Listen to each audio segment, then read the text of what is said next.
ശിരോ ബ്രഹ്മ ഹൃദ്യോ വിഷ്ണു ദിപാദേ ശിവം ദ്വികരാഗ്രേ ലക്ഷ്മി ദികരമധ്യേ സരസ്വതി ദികരമൂലേ പാർവതി അർദ്ധനാരീശ്വരാകൃതിം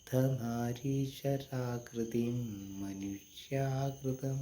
ശിരസിൽ രാജസം എന്ന് പറയുന്ന ഗുണം, ഹൃദയത്തിൽ സാത്വികം എന്ന് പറയുന്ന ഗുണം, ദ്വിപാദങ്ങളിൽ താമസം എന്ന് പറയുന്ന ഗുണം, ഇരു കരാഗ്രങ്ങളിലും സാത്വികി എന്ന് പറയുന്ന ഗുണം, കരമധ്യത്തിൽ രാജസി എന്ന് പറയുന്ന ഗുണം, കരമൂലങ്ങളിൽ താമസി എന്ന് പറയുന്ന ഗുണം.